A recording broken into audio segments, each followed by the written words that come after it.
Okay, so for our problem, I did part A, the slope field. So in this problem, you're going to look at the equation on the top, dy over dx equals 1 minus y over x squared. And then where x cannot equal 0, so right there, that's why there's no values there. And then when anything is at y equals 1, it's also going to be 0 because 1 minus 0 is 0, and that's the 0 in the numerator. And then every other value, you just plug it in like normal with the x and the y value, and then there's the slope field. Okay, so for part C, it says write an equation for the line tangent to y equals f of x at the point f of 1 equals 0. So that's just 1, 0. And so for the first thing that we're going to do is we need to find the slope at that specific point. So we're going to use this up here, this dy over dx. So I'm going to rewrite that. It says dy over dx equals 1 minus y over x squared. So since we have a point, we can just go ahead and plug that in. So that's going to be dy over dx of 1 comma 0. That would equal 1 minus 0 over 1 squared, which just equals 1. So that is the slope. And then we can go ahead and use point slope formula to figure out what the actual tangent line is. So that's y minus 1, y1 equals m times x minus x1. And we have all the components to be able to plug into this. So it's just going to be y minus 0 equals, m is what we just found, so 1 times x minus 1. If you simplify that, you just get y equals x minus 1, and that is your answer. Alright, so for B, it says find the particular solution y equals f of x to the differential equation with the initial condition f of 1 equals 0. And our differential equation is dy over dx equals 1 minus y over x squared, where x cannot equal 0. So the first thing we want to do is divide on both sides to get the same variables on the same side.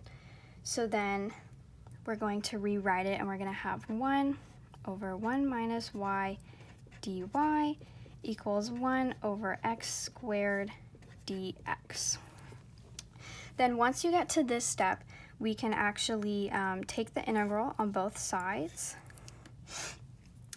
And just for the sake of showing it, when you get the antiderivative for the y side, you can't forget that it basically is a mental u sub, but I wrote it out just to show that you can't forget, since it's minus y, you're going to actually end up pulling out a negative 1. So you're going to get the negative natural log of absolute values 1 minus y. It's kind of a mouthful. And then on the x side, I think it's easier to think of it as pulling the x squared up to the top to get x to the negative second power. And then once you take your antiderivative, you're going to get negative 1 over x. And don't forget, on the x side is where we add our plus c. So let's write this out. So now we have negative ln of 1 minus y equals negative 1 over x plus c.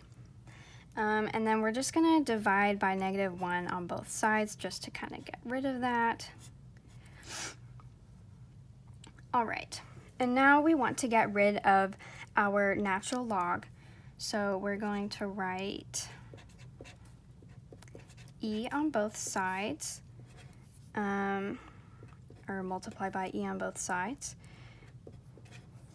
So that'll cancel out. And now if you remember, this is how you would write it on the right side. You're going to have e to the 1 over x times e to the c. And we have to leave the absolute value bars on until we bring in k, which we can do now that we have e to the c. So let e to the c equal k. So now we can get rid of those absolute value bars, and we have k times e to the 1 over x. And now we're solving for y first, so then we're just going to subtract 1 from both sides and then divide out the negative y. So we're going to get y equals ke to the 1 over x plus 1, because it would have been minus 1, and then divide by negative 1 is plus 1. So this right here is our general solution, but we want the particular solution. So we're going to plug in the initial condition given to us, which is 1, 0. So we're going to set this equal to 0 and then plug in our x value. So we're going to have 0 equals ke to the 1 over 1 plus 1. So first we're going to subtract 1 on both sides, so then we're going to have negative 1 equals ke to the first. And we're solving for k, so then we're going to divide e to the first. And now we have k equals negative 1 over e to the first. Or you could just write it as e. I'm just writing the first just to show that. So now we plug this back into our general solution to get our particular solution. So our final result is y equals negative 1 over e times e to the 1 over x plus 1.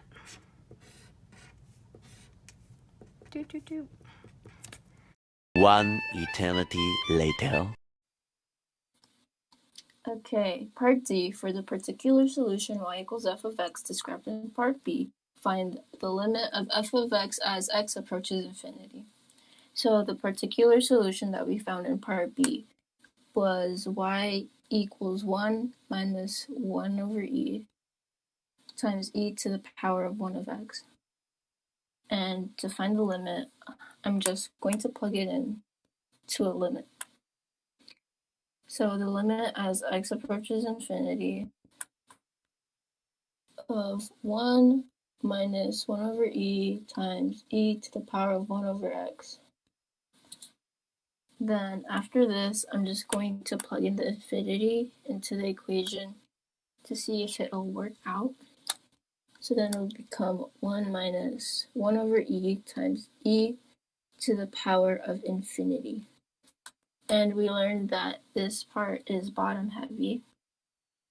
And if it's bottom heavy, it'll equal 0. So then it'll basically become e to the power of 0, which is basically just 1. So the final answer will become 1 minus 1 over e times 1. But this is our actual answer, which is 1 minus 1 over e. Hey, look, Ma, I made it. Hey, look, Ma, I made